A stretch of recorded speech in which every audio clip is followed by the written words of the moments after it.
జగన్కి అమిత్ షా పెద్ద షాకే ఇచ్చారు. వాస్తవంగా మొన్నటిసారి నరేంద్ర మోడీ టూర్ జరిగింది.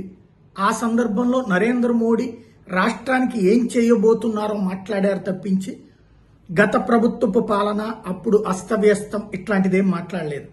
ఆ రోజున చంద్రబాబు గారు గతంతో ఇట్లాంటి కొన్ని పాయింట్లు మాట్లాడారు. ఆయన కూడా ఎక్కువగా మాట్లాడలేదు జగన్ ప్రభుత్వానికి సంబంధించి.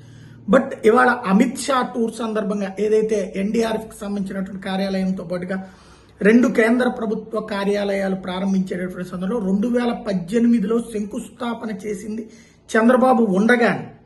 అయితే ఆ తర్వాత అవి పూర్తి కాలేదు, అవి కన్స్ట్రక్షన్ జరుగుతూ వచ్చినాయి, ఇప్పుడు పూర్తయినాయి. అందులోకి ఇనాగ్రేషన్ సందర్భంగా జరిగినటువంటి సభలో పవన్ కళ్యాణ్, చంద్రబాబు వీళ్ళందరూ మాట్లాడారు. వాళ్ళిద్దరూ మాట్లాడినటువంటి సందర్భంలో రాష్ట్రం గత 5 సంవత్సరాల్లో సర్వనాశనమైంది, రాష్ట్రం పూర్తిగా కుదేలైపోయింది, దాన్ని బాగు చేస్తున్నటువంటి అమిత్ షాకి ధన్యవాదాలు అంటూ మాట్లాడినటువంటి సందర్భంలో తాజాగా అమిత్ షా అదే విధంగా స్పందించారు.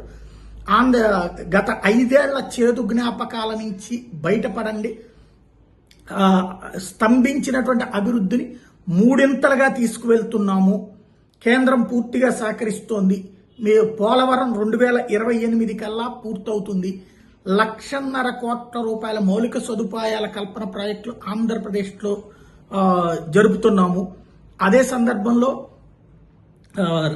రైల్వే జోన్ ఏదైతే క్రిందటిసారి స్తంభించిపోయిందో అది పట్టాలెక్కించాము, అమరావతికి 27,000 కోట్ల రూపాయల హడ్కో రుణాలు ఇప్పిస్తున్నాము.